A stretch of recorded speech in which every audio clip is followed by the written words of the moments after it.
여러분 안녕하십니까? 안녕하세요. 반갑습니다.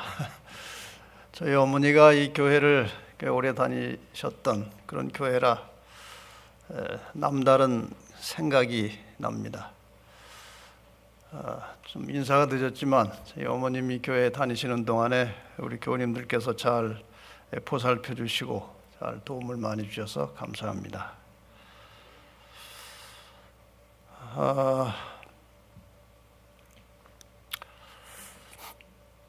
제가 개신교인들 그 선교를 위해서 방송 선교를 시작한 지가 여러 해가 됐습니다. 그런데 그 방송을 개신교인들만 듣는 게 아니고 우리 교인들이 많이들 들으셔서 어디 가서 설교하기가 어려워요. 무슨 설교하면 그거 다 들은 것 같기도 하고 그래서 어려운데 그렇다고 뭐 항상 새로운 것만 할 수 있는 것도 아니고 또 안 들은 분들도 계시고 이런저런 고민을 했었는데 예언의 이런 말씀이 있더라고요. 어떤 문제에 대하여 한 번 말했다고 해서 그 말한 것을 청중이 다 기억하고 있으려니 하고 생각지 말라. 문제들을 너무 빨리 다루고 넘어가는 경향이 있다. 명백하고 단순한 말로 간단하게 교훈하되 그것을 자주 되풀이하라. 그러니까 이 말씀을 본 후로는 아무 지장이 없고 아무 부담이 없습니다. 그리고 경험을 해보니까 교인들이 설교를 들으면 다 잊어버려요. 지난 안식일 날 산 설교를 이번 안식일에 지난 안식일에 무슨 설교했는지 기억나십니까? 그럼 기억하는 분이 별로 없어요. 그래서 괜찮고 그 다음에 안 잊어버려도 순종을 잘 안 합니다. 자꾸 반복해서 말을 해야 돼요. 순종할 때까지. 그 다음에 세 번째는 제가 다녀보니까 방송으로 들을 때하고 현장에서 실제로 듣는 것하고는 감동이 차이가 많다는 거예요. 그러니까 제가 마음 놓고 뭐 이전에 한 것도 다시 하기도 하고 또 새롭게 하기도 하고 할 테니까 성령께서 이 시간 동안에 함께 하시기를 바랍니다. 잘 아시는 요한계시록 성경 말씀 한 절 읽고 시작하겠습니다. 요한계시록 1장 3절. 이 예언의 말씀을 읽는 자와 듣는 자와 그 가운데 기록한 것을 지키는 자는 복이 있나니 때가 가까움이라. 이 때가 가깝다는 것은 예수님의 재림의 때가 가깝다는 것입니다. 재림을 앞두고 살아가는 성도들이 이 계시록의 말씀을 읽고 듣고 지키면 복이 있다고 말씀하셨는데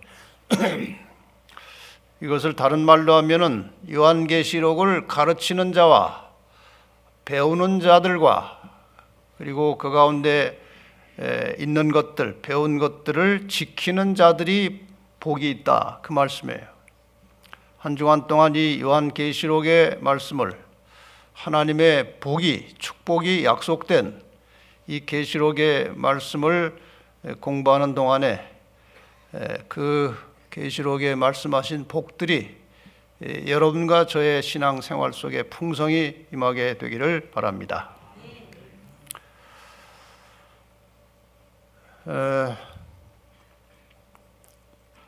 옛날에는 이 계시록하고 다니엘 가지고 사경회를 많이 했습니다.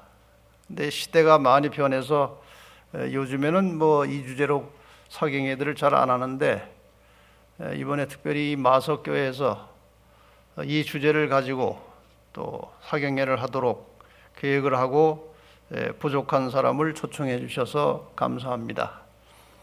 근데 여기 뒤에 현수막에 저는 저런 글자는 처음 봤어요. 김대성 원로 목사. 그래서 내가 이렇게 젊은데 날 왜 원로 목사라고 그러나. 하여간 저는 아직 제가 젊다고 생각합니다.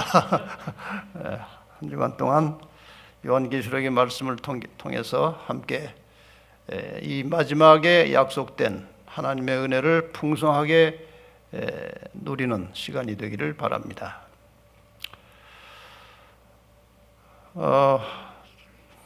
어차피 이 계시록의 방대한 말씀을 한 주간 동안에 공부를 다 못하죠. 여러분이 잘 아시겠지만, 그래서 몇 가지 중요한 주제들을 이제 별도로 공부하겠습니다. 오늘은 성경 예언과 이 계시록 총론에 대해서 이제 공부를 한 후에 내일은 이 계시록의 중심적인 기별이 계시록 12장, 13장, 14장입니다. 그래서 내일은 여자의 후손과 남은 자손, 여기 제목하고는 제가 조금 또 변경을 했습니다. 그렇게 이해해 주시길 바랍니다. 내용은 똑같습니다만은.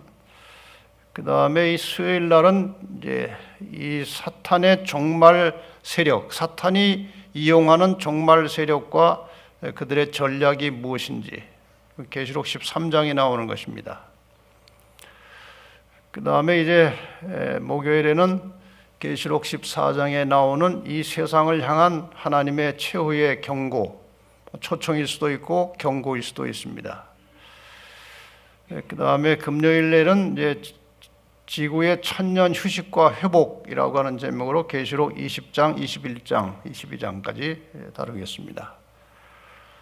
그리고 안식일에는 이러한 말씀을 듣고 깨달은 재림 성도들이 어떻게 살아야 하느냐, 오늘을 어떻게 살 것인가, 실제적인 우리 삶의 생활의 문제를 가지고 안식일 설교를 하려고 합니다. 오늘 첫째 날 이제 성경 예언과 요한계시록 총론에 대해서 전반적으로 예언적 개념을 설명을 드리겠습니다. 구약 성경 역대상 12장 32절에 보면 이사갈 자손 중에서 시세를 알고 이스라엘이 마땅히 행할 것을 아는 두목이 지도자들이 200명이 있었다, 이런 말씀이 나옵니다. 이 세상이 지금 어떻게 돌아가고 있는가, 그리고 이러한 시대에 우리 하나님의 백성들은 무엇을 마땅히 행하고 살아야 하느냐, 이게 중요한 주제입니다. 이 시세를 아는 길은 이 세상이 지금 어떻게 되어가고 있는지를 분별할 수 있는 단서는 성경의 예언입니다. 예언을 모르면 세상 돌아가는 것을 분별할 수가 없습니다. 그래서 예언의 빛을 가지고 이 세상을 잘 분별한 다음에 이러한 때에 우리가 어떻게 무엇을 하고 살아야 될 것이냐, 이런 것을 잘 이제 분별하라는 말씀이죠. 다시 말하면 지도자들은, 교회 지도자들은 이 시세를 잘 살펴서 성도들이 마땅히 무엇을 하고 살아야 될지를 바르게 가르치고 지도하라, 그런 의미가 또 있는 것입니다. 그 다음에 예레미야 42장 3절에 보면은 당신의 하나님 여호와께서 우리의 마땅히 갈 길과 할 일을 보이시기를 원하나이다. 이 마땅히 갈 길이라고 하는 것은 시세와 관련이 있습니다. 이 세상이 지금 어디로 가고 있는지, 어디로 가야 하는지, 그 다음에 할 일은 마땅히 행할 것, 그러기 두 성경절은 서로 비슷한 성경절입니다. 갈 길을 어떻게 알 수 있느냐? 하나님께서 우리를 인도하시는 길이 어떤 길이냐? 아모스 3장 7절에 보면 주 여호와께서는 자기의 비밀을 그 종 선지자들에게 보이지 아니하시고는 결코 행하심이 없으시리라. 하나님께서 인류를 구원해 가시는 모든 구속의 경륜, 구속의 비밀은 항상 미리 선지자를 통해서 말씀하시고 이루어 가십니다. 갑자기 하나님께서 하시는 일은 아무것도 없습니다. 다 미리미리 선지자를 통해서 말씀하시고 이루시고 또 시대를 지나면 말씀하시고 이루시고, 이것이 하나님께서 우리를 인도하시는 갈 길입니다. 그러니까 우리가 가야 할 길은 선지자들을 통해서 주시는 예언의 말씀을 통해서 우리의 길을 밝히 알 수 있는 것입니다.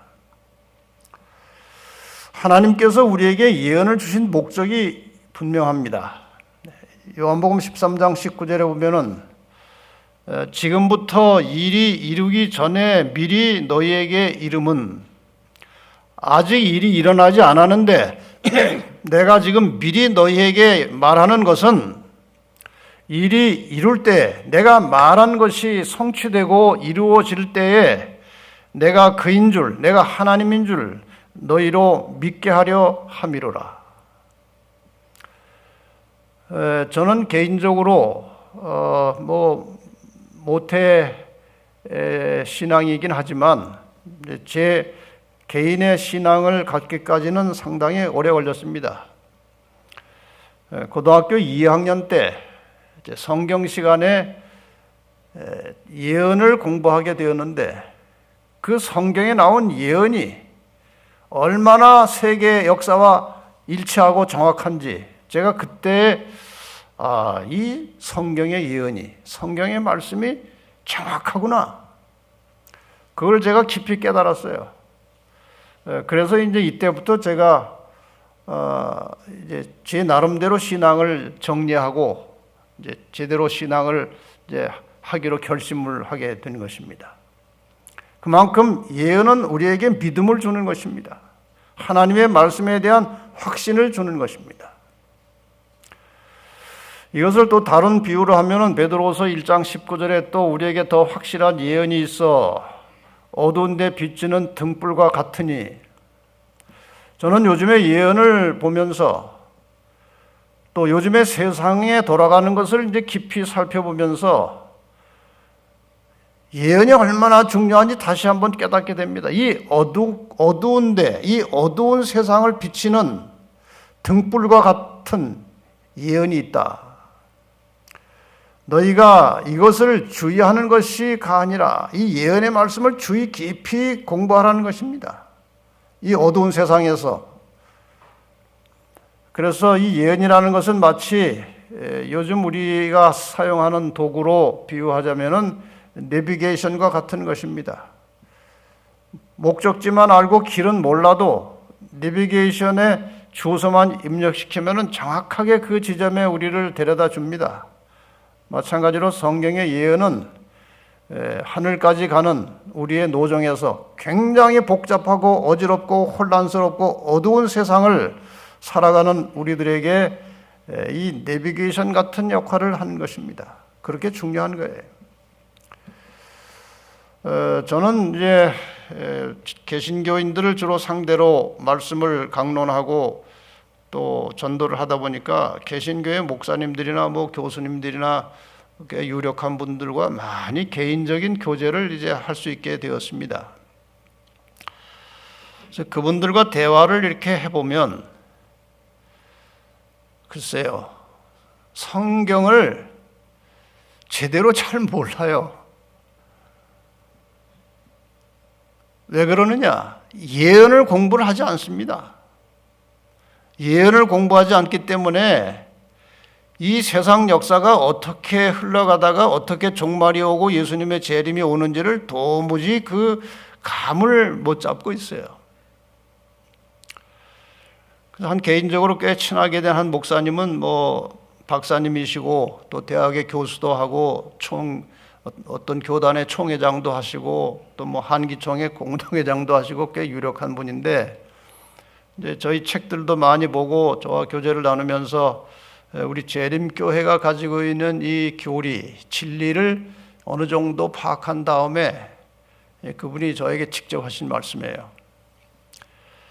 제가 재림교회를 자세히 알고 보니까 너무나 부끄럽네요. 우리는 꼭 유치원생 같고 여기는 대학원생 같네요. 이제 그런 얘기를 실제로 하시더라고요. 왜 그분들이 이 성경을 제대로 파악을 못하고 있을까요? 예언을 모르는 것입니다.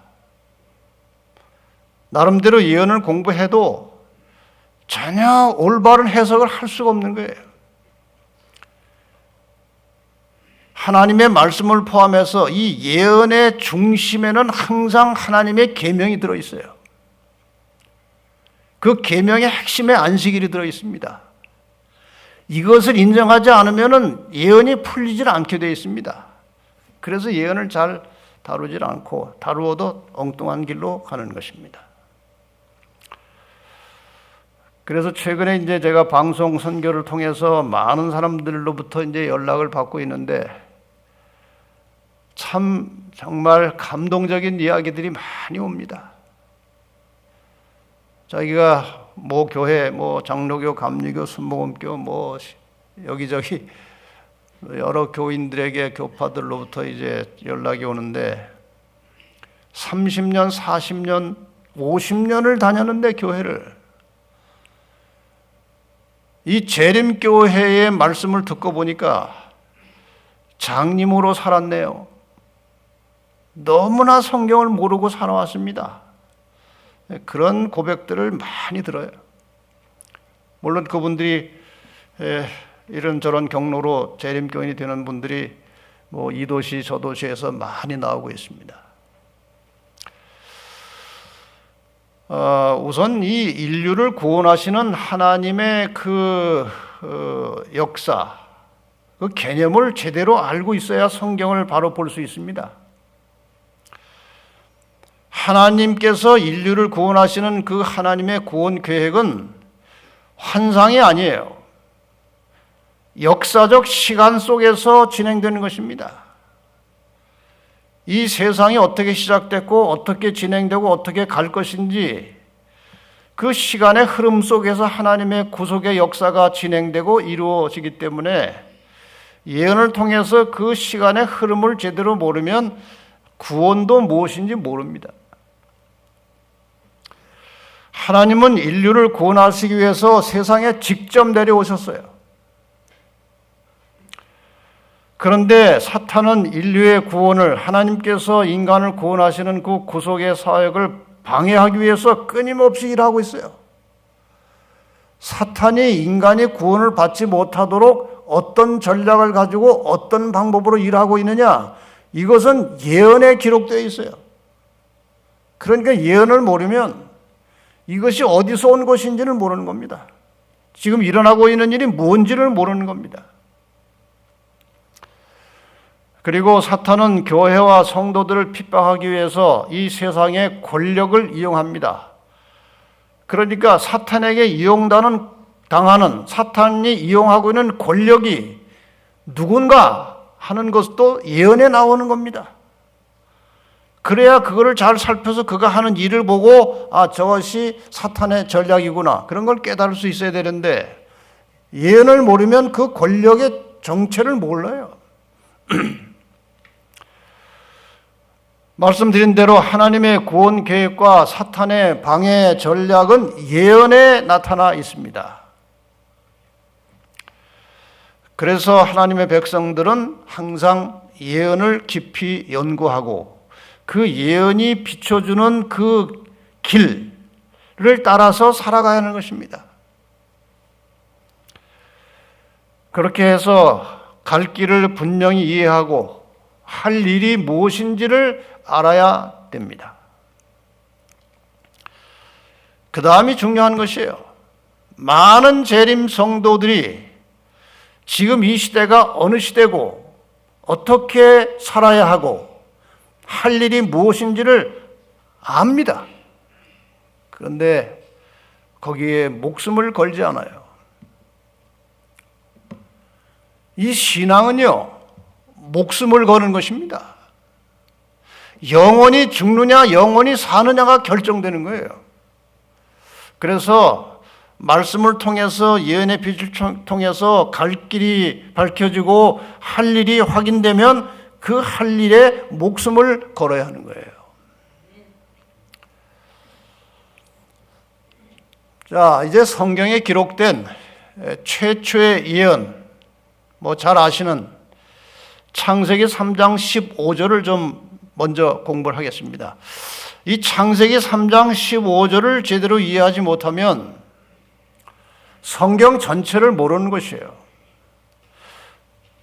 성경을 아무리 많이 읽어도 창세기 3장 15절을 이해 못하면 그것은 별 이득이 없어요. 그래서 오늘 첫 시간에, 예언을 다루는 첫 시간에 이 성경에 최초로 기록된 이 예언의 말씀을 먼저 살펴보겠습니다. 저 그림을 여러분이 잘 아시죠? 무슨 그림인지. 뭐 정확한 그림은 아니에요. 제가 보니까 좀 모순된 그런 부분들이 많이 있어요. 아담과 하와가 범죄하고 이제 이상한 수치심, 불안감, 공포, 근심, 염려, 이상한 감이 들었어요. 그래서 이제 숨었습니다. 숨어서 이제 무화과 나무 잎사귀로 옷을 하나 엮고 있고 숨었는데 이제 하나님이 그 에덴 동산에 나오셨습니다. 하나님이 아담에게 묻습니다. 너 왜 그러고 있느냐 하고 이제 아담에게 물었어요. 아담이 하나님이 뭐라고 또 물었는가 하면 너 선악과 먹었느냐 그렇게 물었어요. 그랬더니 하와가 주어서 먹었습니다. 하나님께서 다시 하와에게 묻습니다. 선악과 왜 먹었냐? 뱀이 주어서 먹었습니다. 창세기 3장에 보면은 이 뱀과 하와가 대화하는 장면이 나옵니다. 하나님이 동산 모든 나무의 실과를 먹지 말라고 하시더냐 하고 이제 뱀이 묻죠. 뱀이 말을 못합니다. 근데 여기는 뱀이 말을 하고 있어요. 그것은 그 속에 사탄이 들어간 것입니다. 뱀을 매체로 이용해서 지금 하와에게 사탄이 말하고 있는 거예요. 뱀은 사탄에게 이용당한 동물입니다. 하나님께서는 뱀에게 묻지 않으셨습니다. 그 속에 사탄이 있었고 사탄은 이미 타락한 존재예요. 하나님이 잘 아는, 옛날에 잘 알고 있던 루스벨 천사였어요. 묻지 않으셨습니다. 그리고 말씀하십니다. 사탄에게 하는 말씀이에요. 사탄에게, 뱀에게. 나는 하나님이시고 지금 너로 할 때 너는 뱀 속에 들어있는 사탄입니다.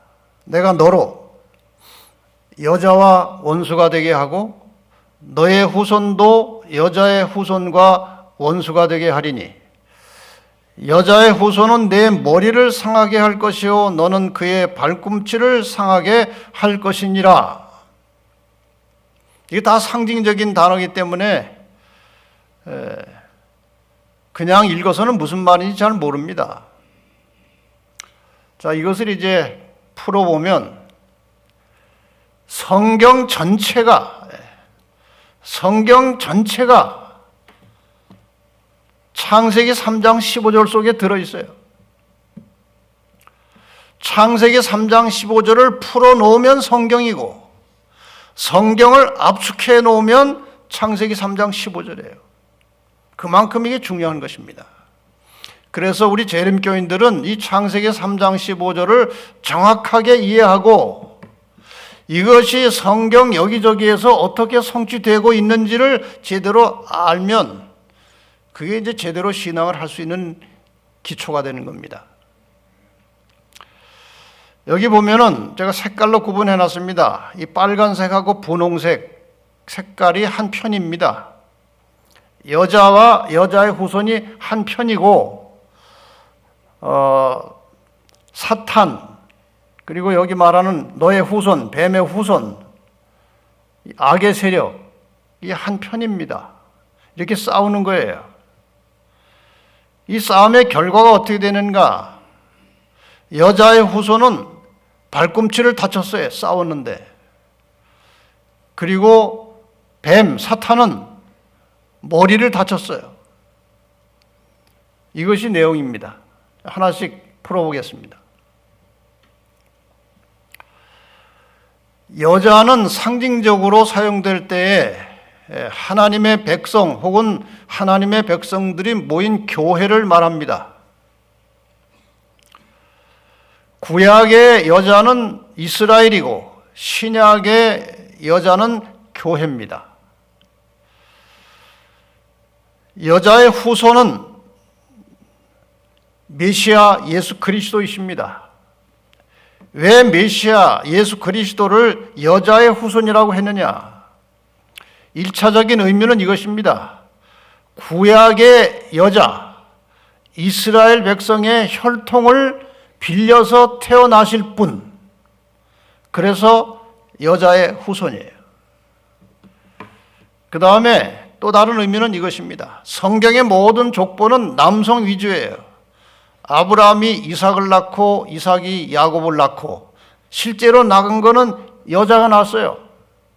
부인들이 낳았어요. 근데 아브라함이 낳았다는 것입니다. 무슨 뜻입니까? 구약의 모든 족보는 그 남자의 씨로 연결되는 것입니다. 남자의 씨에 의해서 족보가 이어지는 거예요. 그래서 다 그 남자의 후손들입니다. 남자의 씨로 태어났기 때문에. 그런데 남자와 상관없이 남자와 남자의 씨와는 관계없이 바로 여자에게서 나온 딱 한 분이 계십니다. 지구상에. 예수 그리스도이십니다. 그래서 여자의 후손이라고 합니다. 그 다음에 뱀 혹은 그 속에 들어있는 사탄, 용, 마귀 다 똑같은 것입니다. 너는 사탄이에요. 너의 후손, 사탄의 후손은 이 땅에 사탄의 일을 대행하는 악의 세력들입니다. 악의 세력들. 이렇게 해서 이제 여자와 여자의 후손, 사탄과 사탄의 악의 세력들이 싸우는 역사가 이제 창세기 3장 15절 이후로 시작된 겁니다. 싸움의 결과가 어떻게 되느냐? 여자의 후손은 발꿈치를 상했습니다. 이것은 일시적인 상처를 상징하는 단어입니다. 발꿈치 다쳐서 죽는 사람은 없어요. 그래서 이 발꿈치를 다쳤다는 것은 예수 그리스도께서 이 땅에서 당하실 십자가의 상처, 일시적인 죽음, 그리고 부활과 승천을 가리키는 것입니다. 예수님은 다쳤어요. 십자가에서 다쳤어요. 돌아가셨어요. 그러나 부활하셨기 때문에 그것은 일시적인 상처입니다. 뱀 사탄은 머리를 상했다. 이것은 영원히 멸망할 것을 말하는 것입니다. 성경의 모든 내용은 이 싸움의 역사예요. 이 싸움의 내용들입니다. 그래서 창세기 3장 15절은 중요한 거예요. 예를 하나 들어보겠습니다. 애굽에서 이스라엘의 집에 남자아이를 낳으면 다 죽이라, 이런 명령이 내렸어요. 이스라엘 집에 남자가 나는 대로 다 죽이면 여자만 남아요. 그 여자끼리만 살다 보면은 멸종이 됩니다. 왜 바로가 그런 명령을 내렸을까요? 이 사탄이 이스라엘 민족의 혈통을 통해서 여자의 후손 예수께서 태어날 것을 사탄이 압니다. 그래서 예수께서 태어나면은 자기의 머리가 상할 것도 알아요. 그러니까 이스라엘 민족을 완전히 멸종을 시켜야 여자의 후손이 못 나오고 그래야 자기가 사는 겁니다. 그래서 사탄이 바로를 충동시켜서 이스라엘을 멸종시키려고 한 거예요. 그 사건도 창세기 3장 15절과 연관이 되는 겁니다. 예를 들면 성경의 모든 역사가 다 창세기 3장 15절하고 관련을 가지고 있는 거예요. 그래서 이 창세기 3장 15절을 이제 풀어서 설명하면 이럴 것입니다. 사탄과 교회는 적대감을 가지고 싸울 것이다. 사탄을 추종하는 세상의 악의 세력들도 예수 그리스도를 대적하여 싸울 것이다. 사탄, 너는 예수를 십자가에 못 박아 죽일 것이지만 예수는 부활할 것이다. 그러나 사탄, 너는 마침내 영원히 멸망할 것이다. 이것이 창세기 3장 15절이에요. 이 싸움이 언제 끝나느냐? 예수님께서 재림하시고 하늘 왕국에서 천년의 세월이 지나고 하늘의 모든 성도들과 하늘의 가족들이 이 지상으로 내려오고 그 다음에 악인들이 다 부활해서 일어납니다. 이 악인들이 하나님의 백성과 예루살렘 성을 공격하려고 할 때 하늘에서 불이 내려와 저희들을 소멸할 때 사탄 마귀도 그때 완전히 소멸돼서 없어지는 겁니다. 1차적으로 사탄의 머리는 예수님의 십자가를 통해서 상했어요. 머리를 다쳤어요. 치명상을 입었어요. 그러나 그가 존재까지 완전히 없어지는 것은 세상 역사 마지막에 천년기가 지난 후에 사탄의 존재가 없어지는 겁니다. 창세기 3장 15절이 거기서 끝나는 겁니다. 그래서 창세기 3장 15절에 의하면 인류의 역사는 선과 악의 싸움의 역사입니다. 선은 여자와 여자의 후손, 교회와 예수 그리스도, 악은 뱀, 사탄과 뱀의 후손, 악의 세력들. 싸움의 승패는 이미 결정되어 있습니다. 선이 이깁니다. 악은 집니다. 선악의 전쟁에서 선은 항상 고생은 많이 하지만 결국은 이깁니다. 선은 절대로 지지 않아요. 마침내 이깁니다. 여러분이 이 세상살이가 아무리 힘들고 어렵고 고난스러울지라도 끝까지 하나님 편에 서시기를 바랍니다. 그러면 이겨요. 진리의 길, 선입니다. 찾기 위해서 끊임없이 기도하고 노력하면 하나님께서 이 길로 인도하십니다. 제가 이 방송을 통해서 연결되는 사람들과 전화로나 혹은 만나서 상담을 많이 합니다. 그런데 우리의 기별을 듣고 감동이 되고 깨달음이 와서 재림교인이 되고자 하는 사람들과 대화를 해보면요, 거의 공통점이 있어요. 진리를 찾아온 것입니다. 교회를 다니면서도 이게 아닌데 어떻게 설교 속에 성경의 진리는 안 나오고 맨날 인간 세상살이 이야기, 정치 얘기 이런 것만 할까? 성경의 깊은 진리를 알고 싶은데 늘 그런 궁금증을 가지고 진리를 찾고 진리대로 살고 싶어하는 사람들은 하나님께서 이상한 섭리로 마침내 진리를 만나게 하십니다. 여러분도 이 재림교회 이 진리 안에 들어와 계시지만 여기에 소속된 것으로 만족하지 마시고 항상 중심에 진리를 찾아서 진리를 따라서 살고자 하는 그런 늘 기도하며 그런 마음을 가지고 사시기를 바랍니다. 하나님께서 그런 사람들을 올바른 길로 인도하십니다. 그러한 노력 끝에 기도 끝에 진리를 발견하면 그 진리에 목숨을 걸고 순종하는 믿음과 인내가 필요합니다. 진리를 따라 사는 길은 절대로 순탄하지 않아요. 예수님께서 진리 자체이십니다.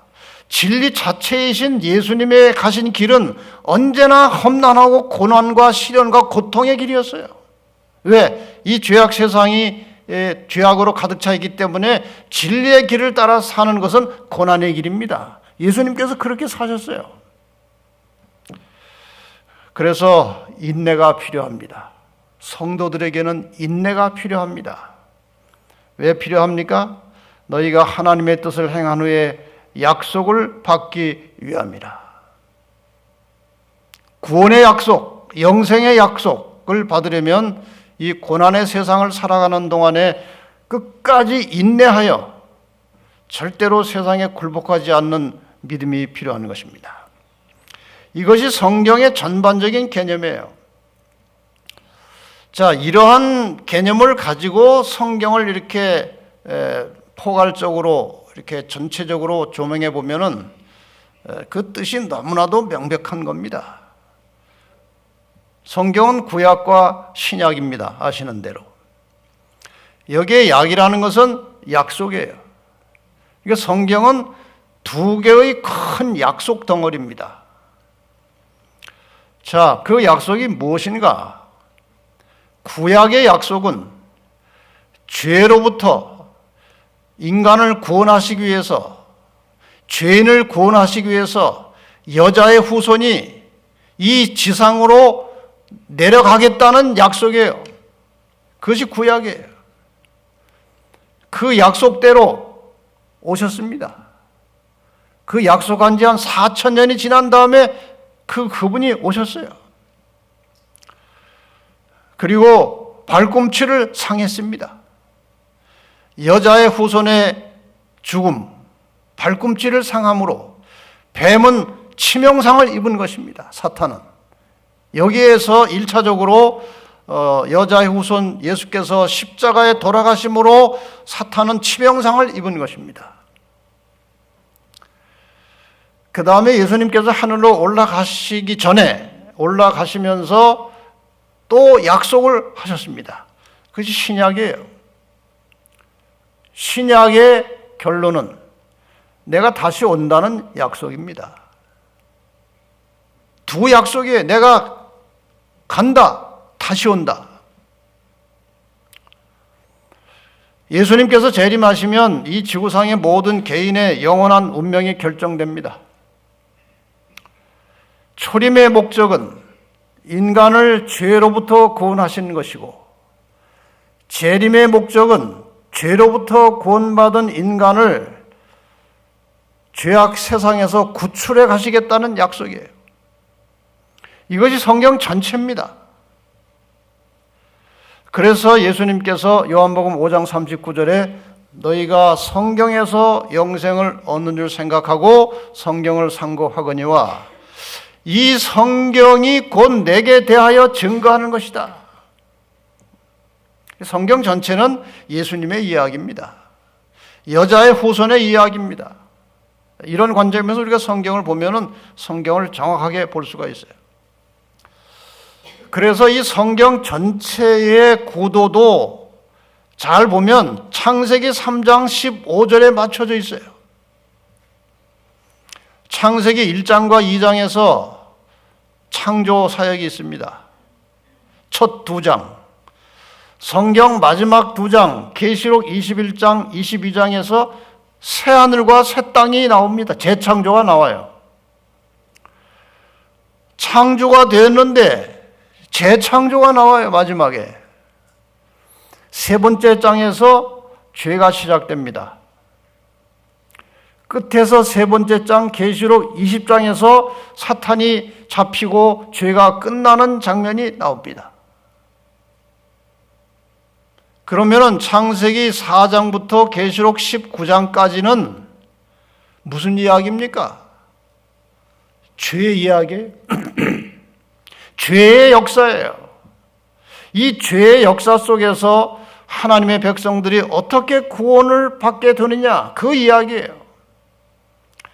그래서 창세기 4장부터 계시록 19장까지는 예수 그리스도의 십자가를 중심으로 일어나고 있는 이 선악의 대쟁투의 역사가 나오는 것입니다. 싸움이에요, 싸움. 전쟁의 이야기입니다. 창세기 3장 15절에서 시작된 이 선악의 싸움, 창세기 3장에서 시작된 죄는 예수 그리스도의 초림으로 해결이 되었습니다. 그리고 마침내 죄악 세상에서 고난 속에, 역경 속에, 시련 속에 살아가던 죄인들이 해방되는 것은 재림으로 끝나는 것입니다. 이것이 성경 전체예요. 이 모든 것이 다 예언 속에 포함이 되어 있기 때문에 예언을 제대로 모르면 성경을 모르는 것이고, 성경을 제대로 모르면 예수를 모르는 것이고, 예수를 제대로 모르면 구원도 모르는 겁니다. 저는 개인적으로 이 문제에 대한 이런 확신을 가지고 있습니다. 복음과 예언, 이 말 자체가 사실은 약간 그 모순이 있어요. 예언도 복음이에요. 근데 구태 우리가 구분을 하자면, 복음은 사람을 그리스도인으로 만든다. 복음은 사람을 그리스도인으로 만들어요. 예언은 복음으로 그리스도인 된 사람을 재림 성도로 만듭니다. 다시 말해서 올바른 정상적인 재림 성도가 되려면 예언을 깊이 공부를 해야 돼요. 그래야 재림 성도가 되는 것입니다. 요즘에 많은 재림 성도들이 예언을 별로 공부를 하지 않기 때문에 재림교회는 다니지만 재림 성도는 아니에요. 무엇이 재림 성도인지를 잘 몰라요. 재림 성도가 어떤 사람인지를 제대로 알면요, 신앙을 중단할 수가 없는 겁니다. 교회를 그냥 건성으로 왔다 갔다 할 수가 없어요. 재림교인이 어떤 사람인지 알면 정말 올바른 그리스도인이 되는 것입니다. 그리고 예언의 신은 재림 성도를 하늘 시민으로 만드는 지침서입니다. 성경의 원칙들을 우리 실제 생활에서 어떻게 적용하여 그리스도인으로서 올바른 삶을 살 수 있을 것인가, 이것이 다 그 예언의 신에 나오는 것들이에요. 여러분, 성경과 함께 예언의 신을 가까이 하고 지내시기를 바랍니다. 요즘 이 교회 지도자들 중에도 예언의 신을 아주 경하게 여기는 사람들이 상당히 많이 일어나고 있는데 아주 위험한 거예요. 혹시 여러분이 어디 설교 들으시다가 재림교회 목사인데 예언의 신을 별로 무가치하게 생각하는 그런 개념이 비춰지면요, 그건 잘못된 것입니다. 그건 잘못된 설교예요. 그래서 우리는 항상 예언을 통해서 재림 성도가 되고, 재림 성도가 되었으면 성경을 풀어서 우리에게 실제적인 현실의 가르침을 주는 예언의 신을 깊이 연구하면서 하늘나라까지 안전하게 들어가시기를 바랍니다. 우리가 예언하면 성경에 큰 책이 두 개가 있습니다. 다니엘과 요한계시록이 있습니다. 아시는 대로. 이 두 책은 마지막 결론은 언제나 예수님의 재림이에요. 다니엘서는 주전 605년 바벨론 시대로부터, 물론 그 전 시대까지 다루고 있습니다만 주로 다니엘서는 바벨론 시대로부터 예수 재림 때까지의 이 역사 중심의 구속사예요. 다 하나님께서 인간을 구원해 나가시는 역사인데, 이 다니엘서는 큰 역사를 중심으로 흘러갑니다. 그 다음에 요한계시록은 예수님께서 돌아가신 십자가 이후에, 물론 이 전에 시기도 포함되겠지만 주로 예수님 십자가 이후에 재림 때까지 사건 중심의 구속사로 이어지는 것입니다. 계시록에는 많은 사건들이 나와요. 다니엘에는 많은 역사가 나오는 것입니다. 근데 이것을 이제 우리가 예언 공부하는 시간이니까 잠깐 이제 보충적으로 설명을 드리면, 이 다니엘서의 구조는 히브리 문학의 특별한 구조가 있는데 그것은 평행법이라는 것입니다. 평행법. 그래서 다니엘이나 계시록이나 그냥 뭐 이렇게 저렇게 이 말했다 저 말했다 하는 게 아니라 전체가 하나의 딱 짜여진 구조가 있어요. 이 다니엘의 구조는 평행법이라고 되어 있습니다. 이런 것이 평행법이에요. 다니엘서 2장, 1장은 총론이고 2장부터 12장까지가 정확하게 이런 구조 속에 평행법 구조 속에 들어있어요. 가장 중심에 다니엘 전체 내용의 중심에 7장이 있어요. 그리고 다니엘 2장과 7장과 12장이 연결되어 있는 것입니다.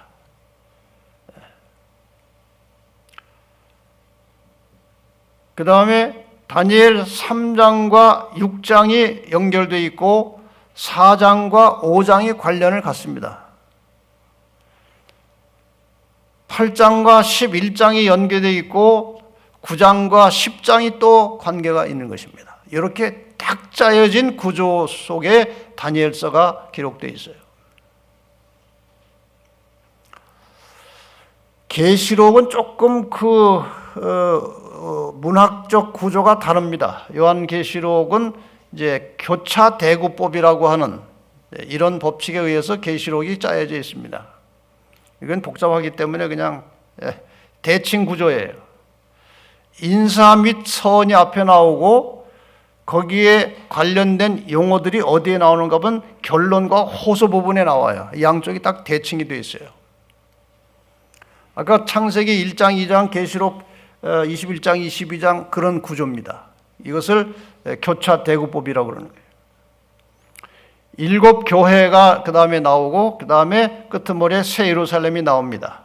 제가 뭐 이거 자세하게 다 준비는 했는데 그것까지 하면 시간도 많이 걸리고 거기까지 알 필요는 없을 것 같아서 그냥 구조만 말씀드립니다. 7 인과 천년계가 또 관련이 있어요. 7 나팔과 바벨론의 멸망이 관련되고 대쟁투 사건과 7 재앙이 관련됩니다. 이렇게 계시록의 구조가 짜여져 있어요. 이제 이번 주간 동안에 여러분이 계시록을 공부해야 되는데 어차피 전체를 공부할 수 없기 때문에 일단 전체적인 계시록의 구조와 개요에 대해서 잠깐 설명을 드리겠습니다. 계시록 전체가 어떻게 짜여져 있는지를 좀 그림으로 설명을 드리겠습니다. 계시록 1장은 서론 및 7 교회의 배경이 나옵니다. 그리고 계시록 2장, 3장에 7 교회가 나오는데 이것은 그 당시 혹은 그 이후의 시대적으로 교회의 영적 상태를 설명하고 있는 예언입니다. 그 다음에 4장과 5장에 7인이 나오기 전에 7인의 배경이 나와요. 그 다음에 6장에 첫째 인부터 6째 인까지가 나옵니다. 그리고 그 사이에 7장에 인치는 사건이 삽입되어 있어요. 그 다음에 8장 1절에 7째 인이 나옵니다. 이것은 교회 역사에 관한 예언이에요. 교회 역사. 그 다음에 8장 2절부터 9장까지는 첫째부터 6째 나팔이 나옵니다. 그 다음에 7째 나팔 나오기 전에 10장의 재림운동의 역사가 예언으로 되어 있습니다. 11장의 두 증인과 함께 7째 나팔이 나와요.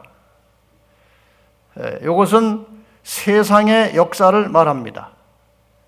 이렇게 교회의 영적인 상태, 교회 역사, 세상 역사가 서두에 이렇게 나옵니다. 그 다음에 12장에 들어가면은 이 선악의 싸움이 어떻게 일어나고 있는지 이 선악의 대쟁태 4단계가 나옵니다. 이것은 우리가 내일 공부하려고 합니다. 13장은 성도와 교회를 공격하는 이 사탄의 악의 세력과 그 전략이 무엇인지가 나옵니다. 14장은 성도와 교회를 공격하는 이 악의 세상을 향해서 하나님께서 전하시는 마지막 호소와 경고가 나옵니다. 그리고 계시록 14장 뒷부분에 가면은 낫을 든 인자가 출현하는데 그것이 재림을 가리키는 거예요. 그러니까 12장, 13장, 14장은 선악간의 대쟁투의 역사와 그 마지막 선악의 싸움의 쟁점이 무엇인가, 이것이 여기 나옵니다. 그 다음에 15장은 7재앙의 배경이 나오고 16장에는 실제로 7재앙이 어떤 것들인지 나오죠. 그 다음에 17장과 19장에는 큰 바벨론의 심판과 멸망에 대한 말씀이 나오고 20장에는 천년기와 함께 악인에 대한 심판과 죄가 완전히 끝나는 장면이 나옵니다. 그래서 이것을 합쳐놓으면은 하나님의 최후 심판과 의인의 승리, 이런 개념이 이 속에 들어 있습니다.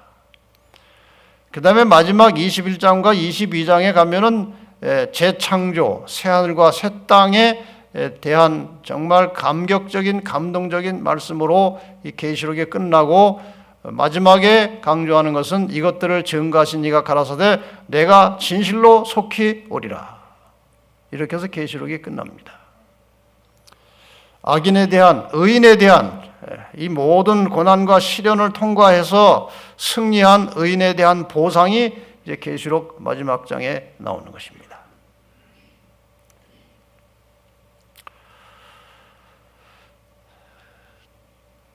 이 모든 계시록 전체의 핵심에, 중앙에 12장, 13장, 14장이 들어 있습니다.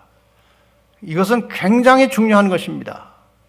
그래서 이번 기간 중에 다른 건 자세하게 못해도 이 세 가지는 좀 자세하게 설명을 드리려고 합니다.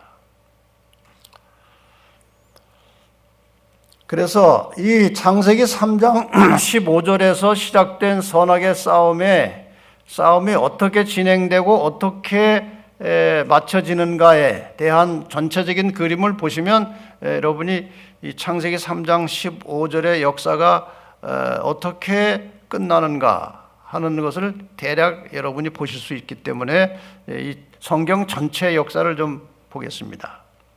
창세기 3장 15절의 용어를 사용하는 것입니다. 여기 여자가 있습니다.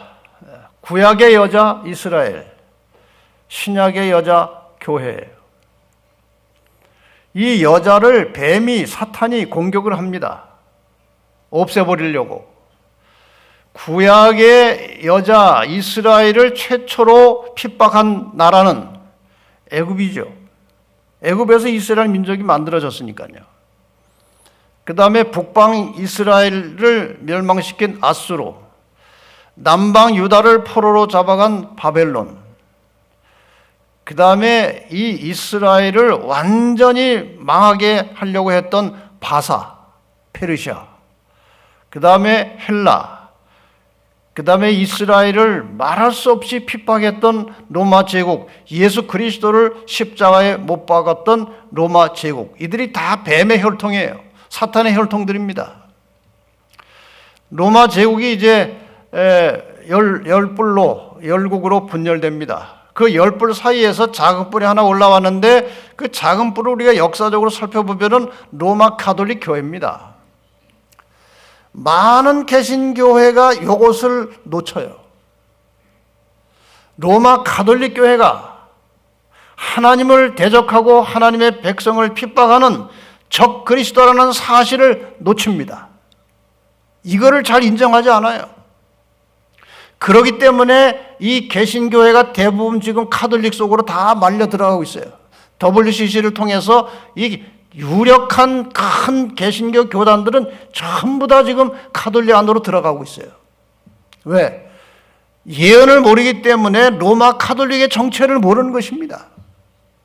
그래서 그런 일이 벌어지는 거예요. 로마 교회가 1260년 동안 한때 두때 반때 42달 동안 교회를 핍박했습니다. 그러다가 1798년 교황 비오 6세가 이제 드디어 프랑스에 잡혀감으로 일단 끝났습니다. 그것을 성경은 상처를 입었다고 그랬어요. 그런데 그 죽게 된 상처가 다시 낫겠다고 되어 있어요. 계시록 13장에. 그래서 로마 교회, 중세 시대를 지배했던 로마 교회가 그 상처가 나았고 다시 마지막 때에 올라온 것입니다. 그것이 교황이에요. 목적이 무엇인가?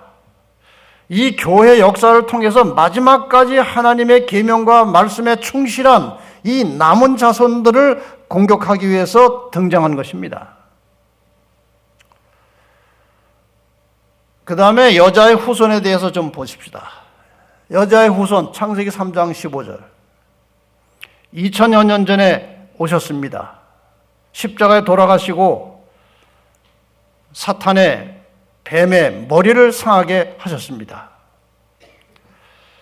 그 다음에 예수님께서 구원받은 성도들을 데리러 조만간 다시 오십니다.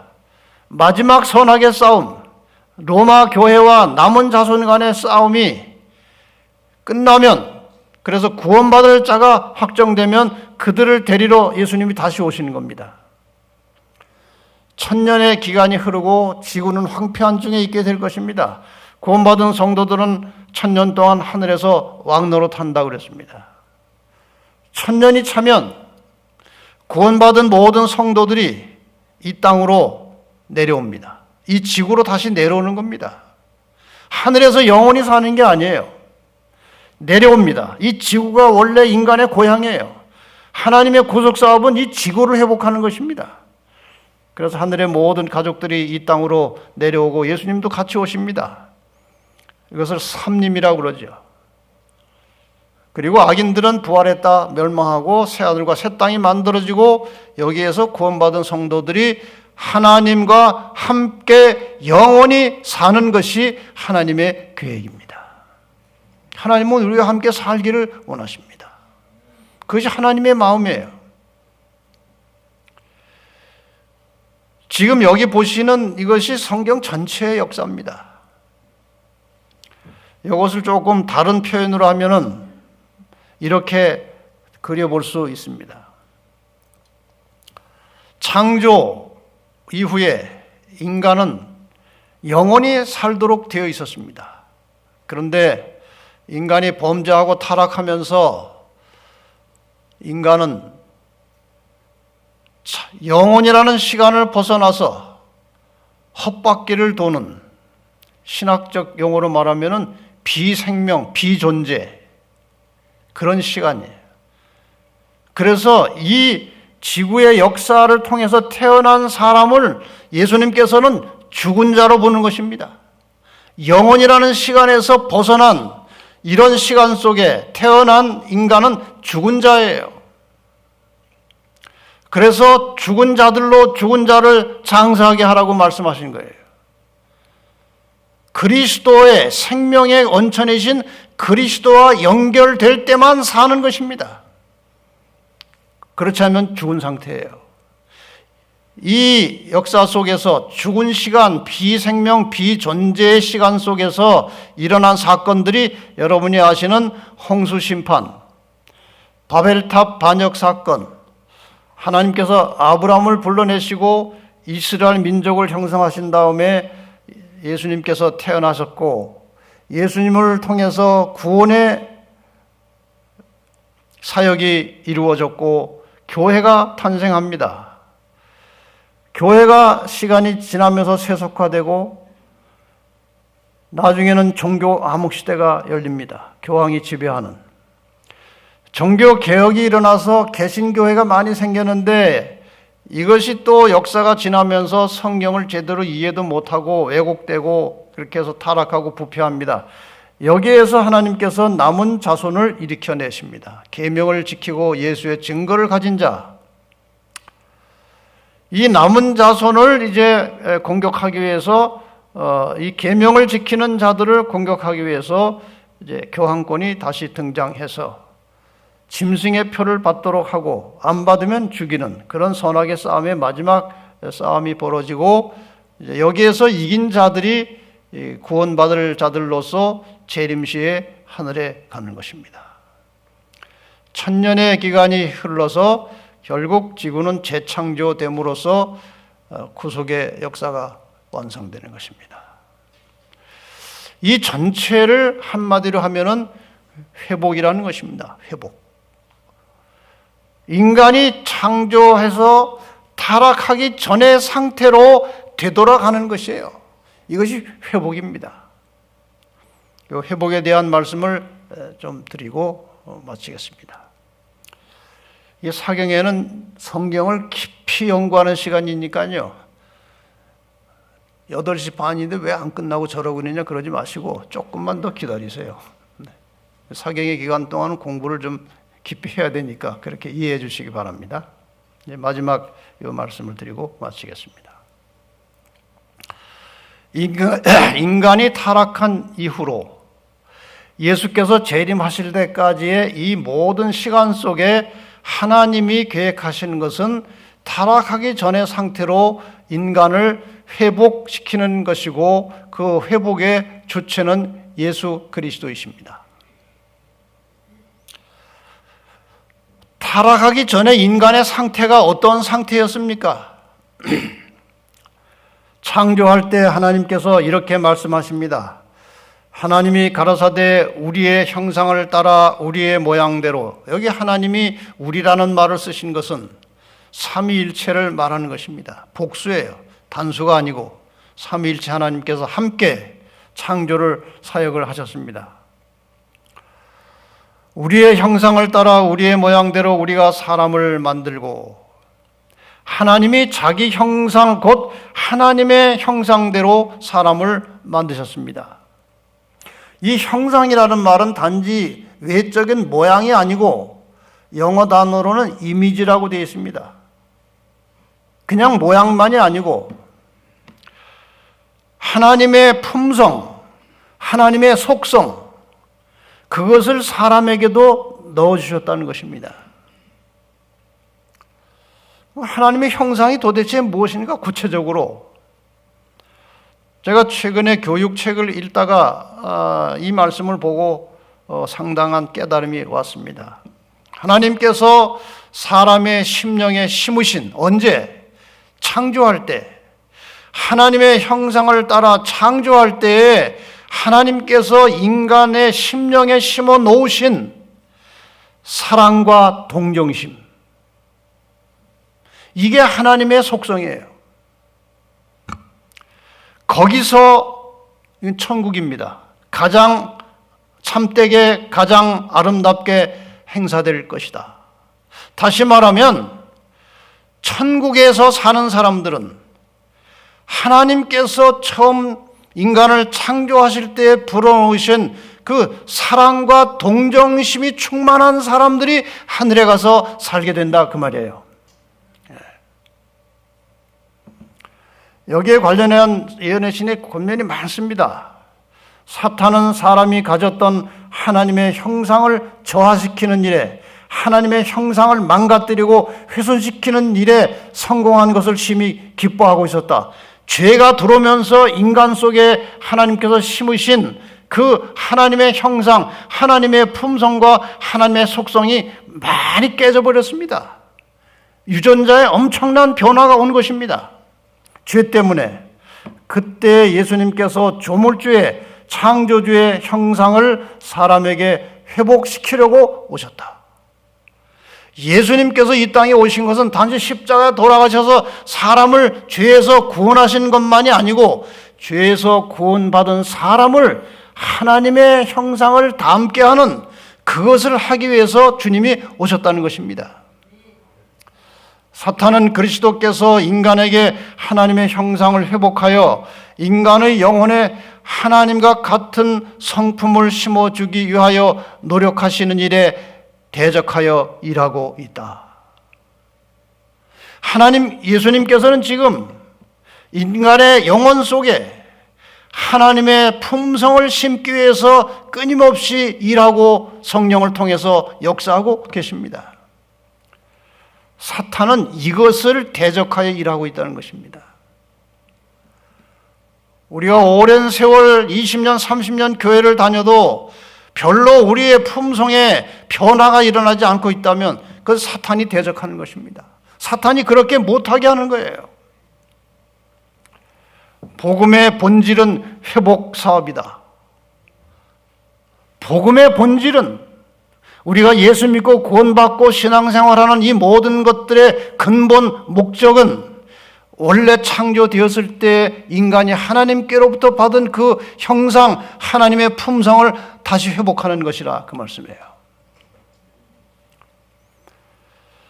하나님의 형상대로 형성된 품성, 사랑과 동정심은 우리가 이 세상에서 내세로 가져갈 수 있는 유일한 보물이다. 그러므로 현세에서 우리의 품성을 개발하고 둬야 하는 일이 얼마나 중요한가. 예수님이 오시면 이 땅에서 우리가 얻은 것 중에, 우리가 가진 것 중에 가져갈 것은 아무것도 없습니다. 아무리 좋은 집, 그 다음에 좋은 차, 좋은 환경, 아무리 잘 갖추고 있어도 그거는 하늘에 가져갈 필요가 없어요. 가져갈 수도 없고, 주님이 오실 때 가져갈 수 있는 것은 하나님의 형상을 닮은 품성을 가지고 가는 것입니다. 그러므로 정말 진정으로 재림을 기다리고 하늘에 가서 살기를 원한다면 다른 모든 것보다도 품성을 예수님 닮은 품성으로 온유하고 겸손한 사랑과 동정심을 가지고 늘 다른 사람을 섬기고 다른 사람에게 희생하고 봉사하는 그런 품성을 개발하시기를 바랍니다. 그것이 보물이에요. 제가 종종 이런 질문합니다. 우리가 예수 믿고 신앙생활 하는데 들어가는 게 많아요. 품이 많이 들어요. 쉽게 말하면 시간 들이지요. 돈 들이지요. 교회 와서 봉사하죠. 애쓰지요. 들어가는 게 얼마나 많아요. 근데 그게 투자하는 겁니까? 저축하는 겁니까? 저축에 투자예요. 저축하고 투자하고 뭐가 달라요? 저축은요, 원금은 찾을 수 있어요. 투자는 잘못하면 원금까지 다 날아갑니다. 우리가 예수 믿고 신앙생활 하는데 이렇게 들어가는 것이 저축이에요? 예수님 오셔서 구원 못 받으면 11금 낸 거 되돌려 받을 수 있어요? 다 망하는 거예요. 다 날아가 버리는 거예요. 투자입니다, 투자. 투자를 하면요, 남는 게 있어야죠.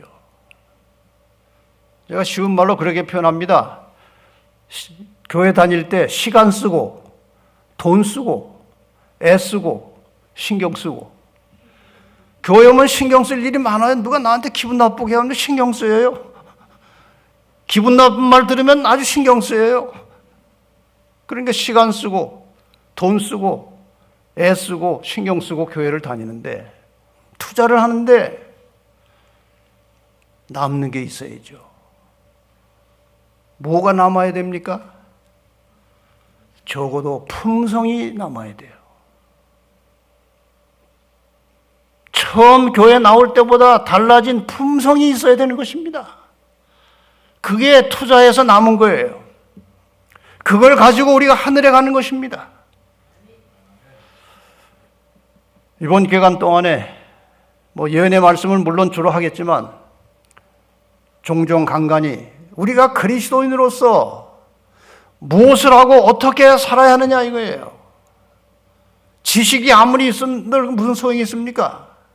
사람이 바뀌어야 되는 것입니다. 변화해야 되는 것입니다.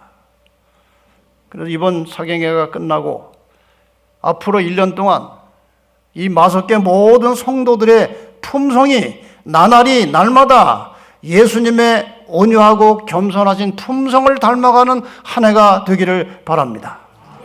하나님께서 그것을 원하시는 것입니다. 그런 사람들과 함께 살고 싶어 하시는 것이 하나님의 마음이에요.